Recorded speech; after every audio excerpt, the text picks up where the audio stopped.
നമുക്കിതിലൊരു തെറ്റായൊരു പ്രചരണം, ഒരു കേസ് ഒക്കെ വന്നിട്ടുണ്ട്.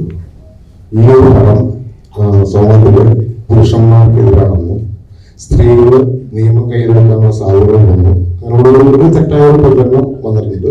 അതിൻ്റെ ഒരു ക്ലാരിഫിക്കേഷന്റെ ഭാഗമായിട്ടാണ് നിങ്ങൾ വന്നിട്ടുള്ളത്. അപ്പൊ അതിനെക്കുറിച്ച് കൂടുതലായിട്ട് മനസ്സിലാവുന്നത്. എല്ലാവർക്കും നമസ്കാരം. നമ്മൾ ഒരു സ്ത്രീപക്ഷ സിനിമ എന്നുള്ള രീതിയിലാണ് ഇത് ചെയ്തിട്ടുള്ളത്. സെൻസർ ചെയ്യപ്പെട്ടിട്ടുള്ള സിനിമയാണ്. സെൻസർ ബോർഡ് US സർട്ടിഫിക്കറ്റ് സിനിമയാണ്. ഇത്തരം വിഷയങ്ങൾ ഇന്ത്യയിലെ എല്ലാ ഭാഷകളിലും നിറയെ വന്നുകൊണ്ടിരിക്കുന്നതാണ്. സ്ത്രീകൾക്ക് ഉണ്ടാകുന്ന പുരുഷ സമൂഹത്തിൽ നേരിടുന്ന പ്രശ്നങ്ങളൊക്കെ ബന്ധപ്പെട്ട് ഒരുപാട് സിനിമകൾ മുമ്പ് ഇറങ്ങിയിട്ടുണ്ട്. വളരെ വർഷങ്ങൾക്ക് മുമ്പ് ഇറങ്ങിയിട്ടുണ്ട്. പക്ഷെ പുതിയ കാലത്ത് എങ്ങനെയാണ് സ്ത്രീകളെ പ്രതിരോധിക്കുക എന്നുള്ളതാണ് നമ്മൾ ഈ സിനിമയിലൂടെ പറയാൻ ശ്രമിക്കുന്നത്. ഓരോ കാലഘട്ടത്തിലും ഓരോ രീതിയിലായിരിക്കും ഓരോ പ്രതികരിക്കുക. ഇപ്പോൾ നമുക്കൊരു വന്നിരിക്കുന്നത് അതെന്ന് വെച്ചാൽ പുരുഷ സമൂഹത്തെ അപമാനിക്കുന്ന ഒരു സിനിമയാണ് ഈ സിനിമ. നിരോധിക്കണം, ഈ സിനിമ പ്രദർശിപ്പിക്കാൻ പാടില്ല എന്ന് പറഞ്ഞുകൊണ്ട് സെൻസർ ബോർഡിനും ഞങ്ങൾക്കെതിരെ ഒരു പരാതി വന്നിരിക്കുന്നത് വക്കീലോട് ചോദിച്ചിരിക്കുന്നു. അപ്പോൾ തീർച്ചയായിട്ടും നമുക്കറിയാം ഞങ്ങൾ നിയമപരമായിട്ട് നേരിടും. അതിൻ്റെ അകത്ത് യാതൊരു സംശയമില്ല. കാരണം ഞങ്ങളെ സംബന്ധിച്ചുള്ള സെൻസർ ചെയ്തിട്ടുള്ള സിനിമ ഇന്ത്യയിൽ എവിടെയും പ്രദർശിപ്പിക്കാനുള്ള സെൻസർ ബോർഡിന്റെ അനുമതി ഉള്ളതുകൊണ്ട് തന്നെ ഞങ്ങൾക്ക് മറ്റ് യാതൊരു സാങ്കേതിക തടസ്സങ്ങളും ഈ സിനിമ പ്രദർശിപ്പിക്കുന്നു. പിന്നെ തെറ്റായൊരു പ്രചരണം സമൂഹത്തിന്, പുരുഷ സമൂഹത്തിനെതിരെയാണ് എന്ന് ഒരു കാടടച്ച് വെടിവെക്കുന്ന രീതിയിൽ ഒരാൾ വക്കീൽ നോട്ടീസ് അയച്ചിരിക്കുന്നു. ഒരു പുരുഷ സമൂഹത്തിന്റെ മൊത്തം അട്ടിപ്പറവശം ഒരു പരാതിക്കാർക്ക് മാത്രമുണ്ട്, നമുക്കാർക്കും പറയാൻ പറ്റില്ല. അപ്പോൾ സ്വാഭാവികമായിട്ടും അദ്ദേഹത്തിന് ഏതെങ്കിലും രീതിയിൽ വ്യക്തിപരമായിട്ട് അദ്ദേഹത്തിന്റെ കഥയാണെന്നോ അതല്ലെങ്കിൽ അദ്ദേഹത്തെ അപമാനിക്കുന്ന രീതിയിലാണെന്ന് പറഞ്ഞിട്ടൊരു ഒരാളൊരു പരാതി കൊടുക്കുകയാണെങ്കിൽ നമുക്ക് ആ രീതിയിൽ തന്നെ നേരിടുകയോ സംസാരിക്കുകയൊക്കെ ചെയ്യാം. എല്ലാത്തിടത്തോളം സംബന്ധിച്ചിടത്തോളം ഇതൊരു നല്ല പരാതിയാണ്. അതല്ലെങ്കിൽ ഈ സിനിമയെ ഡീഗ്രേഡ് ചെയ്യാൻ വേണ്ടിയിട്ട് മനഃപൂർവ്വം ഉണ്ടാക്കിയെടുക്കുന്ന ഒരു പരാതിയായിട്ടാണ് തോന്നുന്നത്. നമുക്ക് എല്ലാവർക്കും അറിയാവുന്നതാണ്. ഇത് കഴിഞ്ഞ കുറേ നാളുകളായിട്ട് സിനിമയിൽ ഏത് സിനിമയാണെങ്കിലും പല രീതിയിലുള്ള ഡീഗ്രേഡ് ചെയ്യുന്ന രീതിയിൽ നടക്കുന്നുണ്ട്. അത് സിനിമയുടെ ഭാഗമായിട്ട് ഞങ്ങൾ അതിനങ്ങനെ കാണുന്നുള്ളൂ. അതിന്റെ സ്പോർട്സ് മീറ്റിനെ തന്നെ ഞങ്ങൾ എടുക്കുന്നുള്ളൂ. അതൊരു പ്രശ്നമല്ല. പക്ഷെ ഇത് സിനിമയുടെ പ്രദർശന വിജയത്തെ ബാധിക്കുന്ന രീതിയിലേക്ക് ആവുമ്പോഴാണ് മാത്രമാണ് നമുക്കതിനെ എതിരെ പ്രതികരിക്കേണ്ടി വരിക എന്നുള്ളതാണ് ആദ്യം ആമുഖമായിട്ട് എനിക്ക് പറയാനുള്ളത്.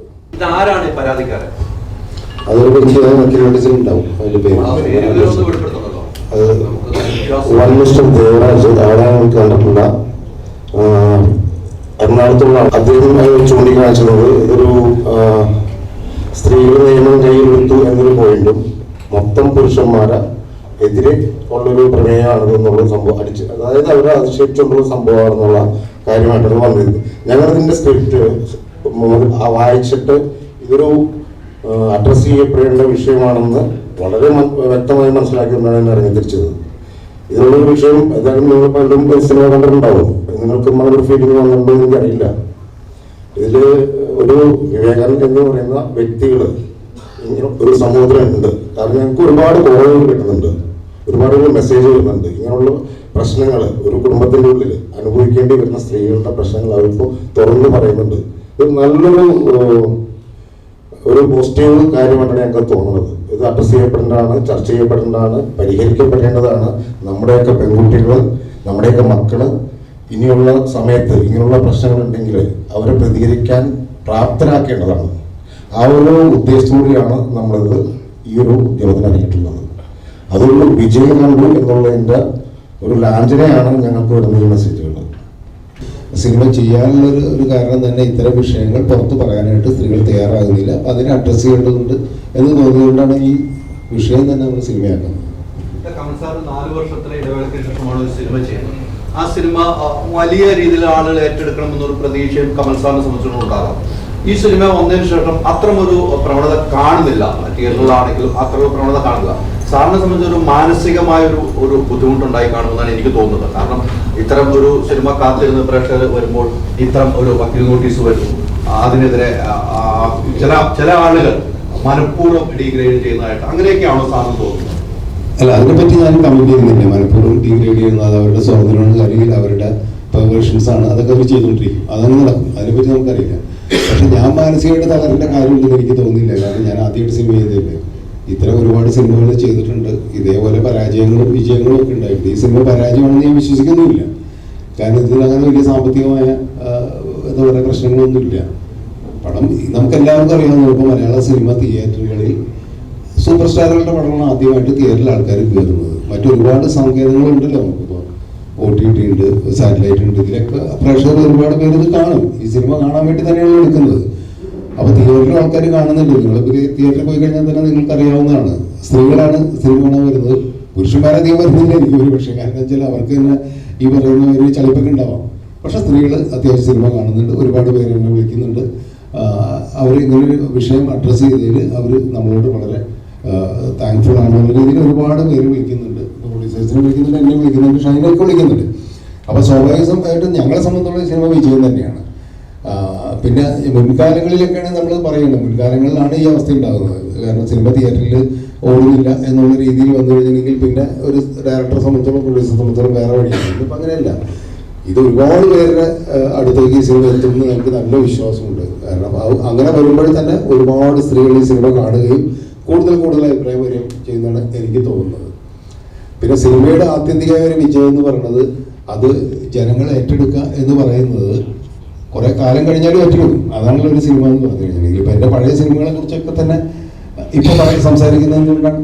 അതിപ്പോഴും അവരുടെ മനസ്സിൽ കിടക്കുന്നതുകൊണ്ടാണ്. ഒരു സിനിമ കാലാധിപത്യമായിട്ട് കാലത്തെ അതിജീവിച്ച് കുറെ കാലം നിൽക്കുക എന്നുള്ളതാണ് ഏറ്റവും പ്രധാനപ്പെട്ട. ആ കാര്യത്തിൽ ഈ സിനിമ വലിയ സക്സസ് തന്നെയാണെന്നാണ് ഞാൻ വിശ്വസിക്കുന്നത്. ഒരു നല്ല സിനിമയാണെങ്കിൽ പ്രേക്ഷകർ അത് റിവ്യൂ ചെയ്തിട്ട് സ്വീകരിക്കും. പക്ഷേ ഇപ്പൊ ഇറങ്ങുന്ന സിനിമകളിൽ കൂടുതലും അങ്ങനെ കൊള്ളത്തില്ല എന്ന് റിവ്യൂ വന്നാൽ പോലും പലപ്പോഴും നല്ല സിനിമകളാണ് പ്രേക്ഷകർ അത് കണ്ട് തിയേറ്ററിലോടും. വിവേകാനന്ദന്റെ അവസ്ഥയിൽ ഇപ്പം അത്ര ഒരു പുഷ് കിട്ടുന്നില്ല. അപ്പം ഈ പറഞ്ഞ റിവ്യൂവിന്റെ കേസ് വന്നാൽ ശരിക്കും അത് നല്ലൊരു സിനിമയാണ്, പ്രേക്ഷകർ അത് സ്വീകരിക്കുമല്ലോ. അല്ല, ഞാനത് ആദ്യം പറഞ്ഞത്. കാരണം നല്ല സിനിമ എന്ന് പറയുന്നത് എപ്പോഴായാലും പ്രേക്ഷകർ സ്വീകരിക്കും. ആദ്യത്തെ ദിവസങ്ങളിൽ തന്നെ പ്രേക്ഷകർ പോയി തിയേറ്ററിൽ വന്ന് കാണണമെന്ന് നമുക്ക് പറയാൻ പറ്റില്ല. അത് സൂപ്പർ സ്റ്റാറിന്റെ സിനിമയുണ്ട്. ഇനിയും ഇപ്പം എല്ലാ തിയേറ്ററിലും പടം കളിച്ചുകൊണ്ടിരിക്കുന്നുണ്ട്. ഇനിയും സമയമുണ്ടല്ലോ. സ്ത്രീകൾക്ക് ഒറ്റയടിക്ക് ഇപ്പോൾ നിങ്ങൾ നേരത്തെ പറഞ്ഞ മാതിരി ഒരു നെഗറ്റീവ് റിവ്യൂ ഒക്കെ വരുമ്പോൾ ആദ്യം ഒന്ന് ആശങ്ക ഉണ്ടാവും, എല്ലാവർക്കും ഉണ്ടാവും. അതിനെ മറികടക്കുന്നത് എങ്ങനെയാണ്? അവരുടെ സുഹൃത്തുക്കളോ അവർക്ക് വേണ്ടപ്പെട്ട ഒരു സിനിമ കണ്ട്, പ്രത്യേകിച്ച് സ്ത്രീകൾ സിനിമ കണ്ടിട്ട് അവർ പറയും ഇത് മറ്റുള്ളവർ പറയുന്നത് നോക്കണ്ട, ആണുങ്ങൾ പറയുന്നതാണ്, ആണുങ്ങൾ കുറ്റം പറയുന്നതിൽ അർത്ഥമൊന്നുമില്ല, ഇത് നമ്മൾ കാണേണ്ട സിനിമയാണെന്ന് പല സ്ത്രീകളും പറഞ്ഞ് അവർ വന്ന് തിയേറ്ററിൽ കാണും. അതിനുള്ള സാവകാശം അവർക്ക് കൊടുക്കണം. മുൻകാലങ്ങളിലൊക്കെ സിനിമ അങ്ങനെയുണ്ട്, നിങ്ങൾക്കറിയാലോ. ഈ സോഷ്യൽ മീഡിയ ഒക്കെ വരുന്നതിന് മുമ്പുള്ള കാലത്ത് ആദ്യമൊക്കെ ഒരാഴ്ച ഒരു മനുഷ്യനുണ്ടാവില്ല ചില പടങ്ങൾ. എൻ്റെയൊക്കെ തന്നെ പല സിനിമകൾക്ക് അങ്ങനെ ഉണ്ടായിട്ടുണ്ട്. ആളില്ലാതെ ഈ സിനിമ പോയത് ഇറങ്ങിക്കൊടുത്തായിരിക്കും ചിലപ്പോൾ പിന്നെ വലിയ കളക്ഷനിലേക്ക് വലിയ ഹിറ്റായി മാറിയ കുറേ സിനിമകൾ ഞങ്ങളൊക്കെ ചെയ്തിട്ടുണ്ട്. അപ്പോൾ ആദ്യത്തെ ദിവസങ്ങളിൽ ചിലപ്പോൾ ഈ പറയുന്ന ഒരു സോക്കോൾഡ്. പിന്നെ നമ്മൾ ആരെ ടാർഗറ്റ് ചെയ്യുന്നു, ഏത് പ്രേക്ഷകനെ ടാർഗറ്റ് ചെയ്യുന്നു എന്ന് വളരെ പ്രധാനപ്പെട്ടതാണ്. അപ്പോൾ നിങ്ങൾ സിനിമ കാണാൻ പോകുമ്പോൾ നിങ്ങൾ വിചാരിക്കുന്നത് എന്നെ ഉദ്ദേശമുള്ള ഒരു സിനിമയല്ല, അല്ലെങ്കിൽ എനിക്ക് പറ്റുന്നൊരു സിനിമയല്ല എന്ന് തോന്നിക്കഴിഞ്ഞാൽ നിങ്ങൾ അതിനെ ചിലപ്പോൾ റിജക്റ്റ് ചെയ്യാം. നിങ്ങൾക്ക് അത് ഇഷ്ടപ്പെട്ടില്ല എന്ന് പറയും. പക്ഷേ ഇത് വേറെ ആൾക്കാർക്ക് ഇഷ്ടപ്പെടും. അപ്പം നമ്മളെ സംബന്ധിച്ചുള്ള അതാണ് നമ്മൾ നോക്കുന്നത്. ഏറ്റവും കൂടുതൽ ആൾക്കാർക്ക് ഇഷ്ടപ്പെടുന്നത് എന്താണെന്നുള്ളതാണ് നമ്മൾ നോക്കുന്നത്. അപ്പോൾ തീർച്ചയായിട്ടും അത് ഫസ്റ്റ് ഡേ ഓഡിയൻസിനെ അല്ല എന്നുള്ളതാണ് ഈ സിനിമ ഇപ്പോൾ തെളിയിക്കുന്നത്. സ്ത്രീപക്ഷ സംഘടനകളുണ്ടല്ലോ അവിടെ, അവര് പിന്തുണ പ്രഖ്യാപിക്കോ അങ്ങനെ ചെയ്തിട്ടുണ്ടോ? തീർച്ചയായിട്ടും ഒരുപാട് പേര് എന്നെ വിളിക്കുന്നുണ്ട്. കാരണം നമുക്കറിയാവുന്നതാണല്ലോ, അവർക്കൊക്കെ പല രീതിയിൽ സോഷ്യൽ മീഡിയ അറ്റാക്ക് വരുമെന്ന് പേടിച്ചിട്ടായിരിക്കും അവർ പരസ്യമായിട്ട് പലരും രംഗത്ത് വരാത്തത്. അല്ലാതെ ചില ആൾക്കാരുണ്ട്. ഇപ്പോൾ ഈ ട്രാൻസ് വുമണൊക്കെ ഒരുപാട് പേര് അവരുടെ സംഘടനയൊക്കെ ഞങ്ങളൊക്കെ വിളിച്ചിട്ട് അവർ പരസ്യമായിട്ട് പിന്തുണയൊക്കെ ആയിട്ട് വന്നിട്ടുണ്ട്. കാരണം ഏറ്റവും കൂടുതൽ ഈ സിനിമയിൽ പറയുന്ന വിഷയം എന്ന് പറഞ്ഞാൽ മൈ ബോഡി മൈ പ്രൈഡ് എന്നാണ്. എൻ്റെ ശരീരം എൻ്റെ അവകാശം. അതിൻ്റെ പ്രശ്നങ്ങൾ നേരിടുന്ന സ്ത്രീകളെ പോലെ തന്നെ ട്രാൻസ് വുമൺ ഒരുപാട് നേരിട്ടുകൊണ്ടിരിക്കുന്നുണ്ട്. അവരുടെ കമ്മ്യൂണിറ്റി വല്ലാതെ അതിന് വിധേയരായിക്കൊണ്ടിരിക്കുന്ന അവസ്ഥയിൽ അവരൊക്കെ അത് ഏറ്റെടുക്കുന്നുണ്ട്. പരസ്യമായിട്ട് ചിലപ്പോൾ അവർ ഈ സിനിമ എൻ്റേതാണെന്ന് പറഞ്ഞിട്ട് വരാനായിട്ട് ഇപ്പോഴത്തെ കാലത്ത് മടിക്കുന്നുണ്ടെന്നുള്ളതിൻ്റെ കാര്യം നിങ്ങൾക്കറിയാമല്ലോ. പക്ഷെ അതുകൊണ്ട് പിന്തുണയില്ല എന്ന് നമുക്ക് പറയാൻ പറ്റില്ല.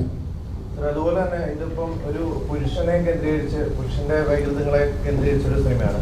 അത് നേരെ ഓപ്പോസിറ്റ് ചിന്തിച്ചു കഴിഞ്ഞാൽ ഇപ്പം ഒരു സ്ത്രീയുടെ വൈകൃതങ്ങൾ അങ്ങനെയുള്ള സ്ത്രീകളുമുണ്ട്.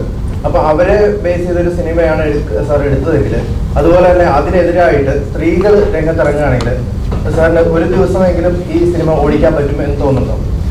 അങ്ങനത്തെ ഒരു സിനിമ ഞാൻ എടുക്കില്ല. ആദ്യം അത് പറയാം. കാരണം സ്ത്രീകൾക്കെതിരായിട്ടൊരു സിനിമ ഞാൻ എടുക്കില്ല. കാരണം അത് എൻ്റെ പോളിസിയാണ്, എൻ്റെ ഒരു നിലപാടാണ്.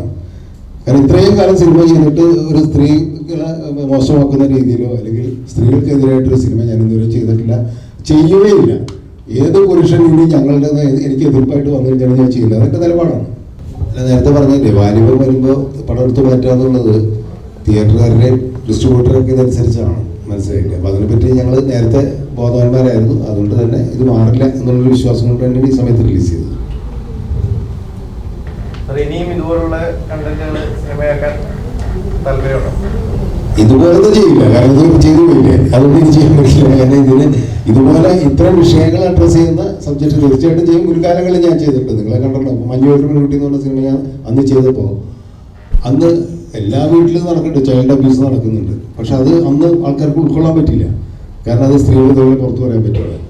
അതും സാമ്പത്തികമായിട്ട് വലിയ ഭയങ്കര ഹിറ്റായ പടമൊന്നുമില്ല. അത് സ്ത്രീപക്ഷ സിനിമയായിരുന്നു. ഈ പറയുന്ന ടീനേജ് കുട്ടികൾ അത് പ്രതിരോധിക്കുന്നതാണ്. ആ കുട്ടി അയാളെ കൊല്ലാൻ പോകുന്നതായിരുന്നു ആ സിനിമയുടെ വിഷയം എന്ന് പറഞ്ഞിട്ട്. അന്നും സെൻസർ ബോർഡ് ആ സിനിമക്ക് ഒരു പ്രശ്നം ഉണ്ടാക്കിയില്ല. നാഷണൽ അവാർഡിനും ഒക്കെ പോയി ഇന്ത്യൻ മനോരമയിൽ കാണിച്ച പടമാണത്. അപ്പോൾ ആ പ്രതിരോധം ആ സിനിമയിലുണ്ട്. ആ ഒരു ടീനേജ് പെൺകുട്ടി പ്രതിരോധിക്കുകയാണ്. അവളുടെ ബുദ്ധി അനുസരിച്ച് ഇയാളെ കൊല്ലണമെന്ന് വിചാരിച്ചിട്ട് ഒരാളെ വാടകയ്ക്ക് എടുത്തിട്ട് കുട്ടികളെല്ലാവരും കൂടി അയാളെ അതാണല്ലോ വിഷയം. പക്ഷെ അത് പരാജയപ്പെട്ടു പോകുന്നതാണ് അവർ.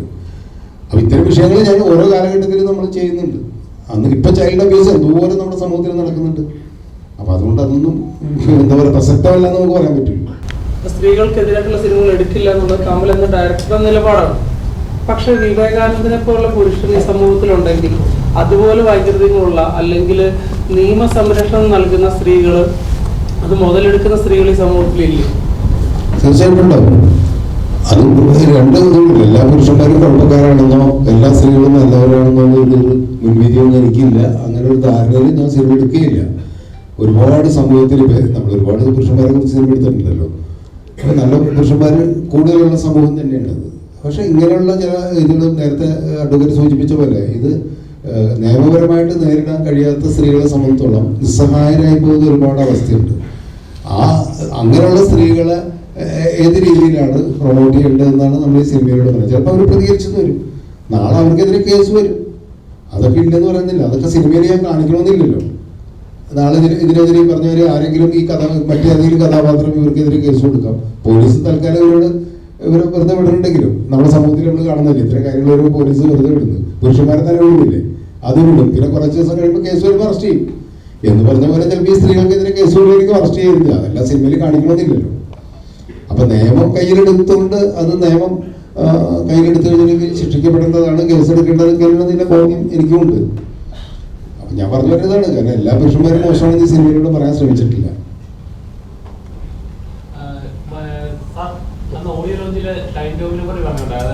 ഈ സിനിമയിൽ ഷൈൻടോം അല്ലാതെ വേറൊരാളെ കാസ്റ്റ് ചെയ്യാൻ തോന്നില്ല, വേറൊരു ആക്ടറിനെ ഞാൻ കണ്ടിട്ടില്ല. വേറെ ആക്ടറെ സമീപിച്ചാൽ ഇങ്ങനെ ഒരു കഥാപാത്രം ചെയ്യാൻ തയ്യാറാവുമോ എന്ന് ഒരു സംശയം ഉണ്ടെന്ന് പറയുന്നു.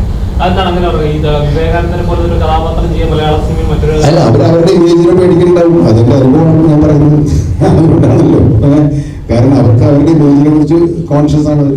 നമ്മുടെ ഇവിടുത്തെ എല്ലാ സ്റ്റാർസിന്റെയും ഒരു ഇതല്ല. അവർക്ക് ഒരു പർട്ടിക്കുലർ ഇമേജ് ഉണ്ടാവും. അതിനെ ബ്രേക്ക് ചെയ്യാനായിട്ട് അവർക്ക് താല്പര്യം ഉണ്ടാവില്ല. അപ്പോൾ അങ്ങനെ ഇമേജിനെ പറ്റി യാതൊരു രീതിയിലും ബോധറേഷൻ ഇല്ലാത്ത ഒരാളാണ് ഷൈൻ ടോം ചാക്കോ. എനിക്ക് നന്നായിട്ട് അറിയാം.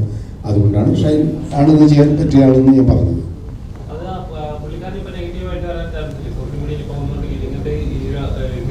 അദ്ദേഹം ഒരു ആക്ടറാണല്ലോ. ആക്ടർക്ക് ഏത് കഥാപാത്രത്തെ അവതരിപ്പിക്കാമല്ലോ. അതിന്റെ പേരിൽ അദ്ദേഹത്തിന് എന്ത് പ്രശ്നം? ഒരു പ്രശ്നമില്ല. അദ്ദേഹത്തിനേക്കാളും എത്രയോ ഹാർഡ് കോർ വില്ലൻ ക്യാരക്ടേഴ്സിനെ ചെയ്ത് അഭിനയിച്ചിട്ടുണ്ട്. അപ്പൊ അങ്ങനെയാണെങ്കിൽ അങ്ങനത്തെ ആളെന്ന് പറയോ? അയാൾ ഇല്ലല്ലോ. ഇപ്പോൾ റേപ്പിസ്റ്റായിട്ട് അഭിനയിക്കുന്ന ഒരാളെ റേപ്പിസ്റ്റാണെന്ന് പറയോ? അയാൾ കഥാപാത്രത്തെ അല്ലേ അവതരിപ്പിച്ചിട്ടുള്ളത്. മറ്റ് സംവിധായകരിൽ നിന്നും സാറിന് കോളുകൾ വന്നിട്ടുണ്ടോ? ഒരുപാട് കുറെ പേരെടുത്ത്, എസ്പെഷ്യലി യങ്സ്റ്റേഴ്സ് ആയിട്ടുള്ള നമുക്ക് എനിക്ക് പരിചയമില്ലാത്ത യങ്സ്റ്റേഴ്സ് തന്നെ വിളിച്ചിട്ട് പലരും വിളിച്ചിരുന്നു. മറ്റൊരു സബ്ജക്റ്റ് ചെയ്യാൻ ധൈര്യം കാണിച്ചതിൽ സന്തോഷകരമായി. പ്രത്യേകിച്ച് ഞങ്ങളെ പോലുള്ള പഴയ തലമുറയിലുള്ള ആൾക്കാർ ഇങ്ങനെ സബ്ജക്റ്റ് ഒന്നും അറ്റംപ്റ്റ് ചെയ്യില്ല എന്നാണ് തെറ്റിദ്ധാരണ. പക്ഷെ അത് തെറ്റിദ്ധാരണ തന്നെയാണ്. കാരണം ഒരു പ്രത്യേക കാലഘട്ടത്തിൽ അത്തരം സിനിമകളിലേക്ക് നമ്മൾ അധികം പോയിട്ടില്ല എന്ന് മാത്രമേ ഉള്ളൂ. അതിന് മുമ്പുള്ളൊരു കാലം നിങ്ങൾ ആലോചിച്ച് നോക്കുക. സിനിമയിൽ വളരെ പരീക്ഷണങ്ങൾ ഒരുപാട് നടന്നിട്ടുള്ള ഒരു ഇൻഡസ്ട്രിയാണ് മലയാള സിനിമ. ഇന്ന് മാത്രമല്ല, സിനിമയുടെയായിട്ട് കുറേ വർഷങ്ങളായില്ല. എത്ര പരീക്ഷണങ്ങളിലൂടെ നടന്നിട്ടുണ്ട്. എത്രയോ ശക്തമായ സ്ത്രീ കഥാപാത്രങ്ങളുള്ളൊരു സമ്പന്നമായൊരു ഇൻഡസ്ട്രിയാണ് മലയാള സിനിമ. അപ്പോൾ ആ രീതിയിൽ തന്നെയാണ് എന്നെ പലരും വിളിച്ചിട്ട് സംസാരിക്കുകയും ചെയ്തത്. ഓഡിയോ ലോഞ്ചിൽ പറഞ്ഞാൽ ഞാൻ കുറെ നാള് വീട്ടിലിരുന്നു എന്ന് സാറൊന്ന് ഓഡിയോ ലോഞ്ചിൽ പറഞ്ഞു. കുറെ നാളിരുന്നു, ഞാനൊരു നടന്റെ പിന്നാലെ നടന്നാണ് എനിക്ക് ഇരിക്കേണ്ടതായ ഒന്ന്. ഇനി സാറിന്റെ തുടർച്ചയായ ഒരു സിനിമ പ്രേക്ഷകർക്ക് കിട്ടുമെന്ന് നമുക്ക് പ്രതീക്ഷിക്കാം.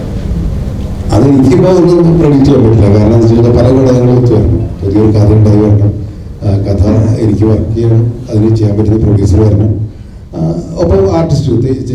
നമുക്കറിയാമല്ലോ ഇപ്പോൾ ആർട്ടിസ്റ്റുകളുടെ ഒരു പ്രശ്നം എന്ന് പറഞ്ഞു കഴിഞ്ഞാൽ അവർക്ക് ഒരുപാട് ചോയ്സ് ഉണ്ട്, ഇഷ്ടംപോലെ പടങ്ങൾ നടക്കുന്നുണ്ട്, ഒരുപാട് ഡയറക്ടേഴ്സ് ഉണ്ട്, ഒരുപാട് പ്രൊഡക്ഷൻ നടക്കുന്നതുകൊണ്ട് തന്നെ അവരുടെ അടുത്ത് വരുന്ന ഒരുപാട് കഥകളുണ്ട്. ചോയ്സ് ഉള്ളതുകൊണ്ട് അവരാണ് തീരുമാനിക്കേണ്ടത് ഏത് പടം ചെയ്യണം ഏത് പടം ചെയ്യണ്ട.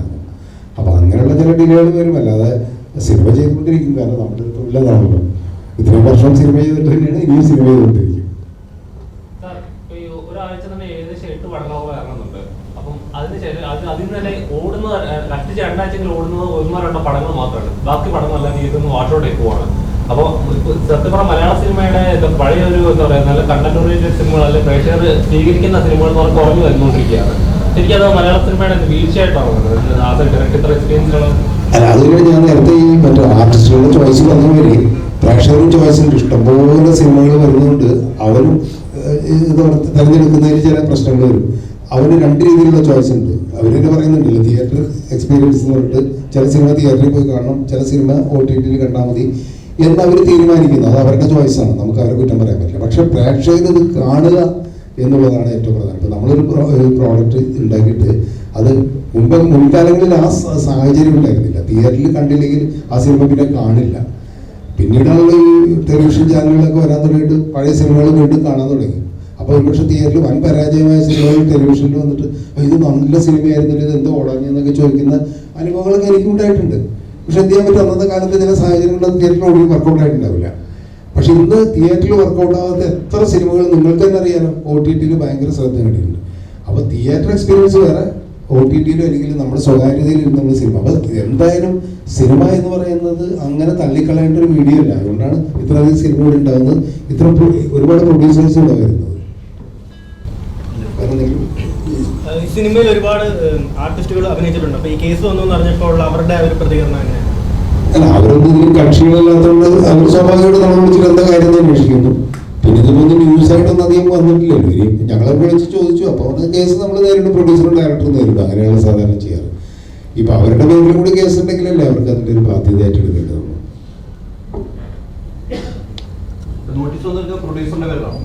അല്ല, ഞാനൊക്കെ റെസ്പോണ്ടൻ്റാണ്. എല്ലാം 6 പേര് റെസ്പോണ്ടൻ്റാണ്. സെൻട്രൽ ഗവൺമെൻറ്റും അടക്കം, സെൻസർ ബോർഡ് അടക്കം. കാരണം ഞാൻ ആദ്യം തന്നെ പറഞ്ഞത് സെൻസർ ചെയ്യപ്പെട്ട പടമുള്ളത്. അപ്പം ഞങ്ങളെ സംബന്ധിച്ചും ഞങ്ങൾക്ക് യാതൊരു നിയമബാധ്യതയുമില്ല. കാരണം സെൻട്രൽ ഗവൺമെൻറ്റിൻ്റെ നിയമം അനുസരിച്ച് എല്ലാ നിയമങ്ങളും പാലിച്ചിട്ട് ഞങ്ങൾ സ്ത്രീകൾക്കെതിരെയുള്ള അക്രമം പാടില്ല എന്നുള്ള സെൻസറിൻ്റെ വളരെ റിട്ടേൺ ആയിട്ടുള്ള നിയമമാണ്. അത് പാലിച്ച് അത് എല്ലാ കാർഡുകളും ഇട്ടിട്ട് തന്നെയാണ് സെൻസർ ബോർഡിൻ്റെ മുമ്പിൽ പഠിപ്പിച്ചത്. അത് അംഗീകരിച്ചിട്ട് തന്നെയാണ് സെൻസർ ബോർഡ് നമുക്ക് ഈ സർട്ടിഫിക്കറ്റ് തന്നിട്ടുള്ളത്. അതുകൊണ്ട് സ്വാഭാവികമായിട്ടും കേസ് കൊടുക്കുമ്പോൾ അവരെ കൂടെ കക്ഷിയാക്കുമല്ലോ, അത് മാത്രമേ ഉള്ളൂ. വേറെ ഒന്നുമില്ലെങ്കിൽ ഞങ്ങൾ പ്രധാനമായിട്ടും പറയാൻ ഉദ്ദേശിച്ചത് തന്നെയാണ്. കാരണം ഇത്തരം സിനിമകൾ ഒരാൾക്ക് കേസ് കൊടുക്കാം, എന്ത് വേണമെങ്കിലും ചെയ്യാം, അതിനകത്തൊന്നും ആർക്കും ഒരു കുഴപ്പമില്ല. പക്ഷെ അത് തെറ്റിദ്ധരിക്കപ്പെടരുത്. കാരണം ഇത് പുരുഷ സമൂഹത്തിന് മുഴുവൻ മോശമാകുന്ന ഒരു സിനിമയാണെന്നുള്ളൊരു പ്രചരണം വരരുത്. ആ പ്രചരണം വരാതിരിക്കാൻ വേണ്ടിയിട്ടാണ് ഞങ്ങൾ സർട്ടിഫിക്കറ്റുകൾ കാണാനായിട്ട് ഉദ്ദേശിച്ചത്. അല്ലാതെ കേസ് വന്നുകൊണ്ട് അയ്യോ ഞങ്ങൾക്കെതിരെ കേസ് വന്നൊന്നും പേടിച്ചിട്ട് നിങ്ങളുടെ മുമ്പിൽ വന്നൊന്നുമല്ല. കേസ് നിയമത്തിൻ്റെ വഴി തന്നെ. പക്ഷെ ഇത് തെറ്റിദ്ധാരണ ഉണ്ടാക്കരുത്. കാരണം ഇത് സ്ത്രീകൾക്ക് വേണ്ടിയിട്ട് എടുക്കുമ്പോൾ പുരുഷന്മാരെ അവമാനിക്കുന്ന ഒരു സിനിമയാണെന്ന് അങ്ങനെ ഒരു തെറ്റിദ്ധാരണ പാടില്ല. പുരുഷ സമൂഹം ചിലർ തിരിച്ചറിയേണ്ട ചില യാഥാർത്ഥ്യങ്ങൾ അതിനെക്കുറിച്ചാണ് നമ്മൾ ഇവിടെ സിനിമയിൽ പറഞ്ഞിട്ടുള്ളത്. അത് നിങ്ങളോട് പറയാൻ വേണ്ടിയിട്ടാണ് ഞങ്ങളിപ്പോൾ വന്നത്. അപ്പോൾ thank you very much. Okay.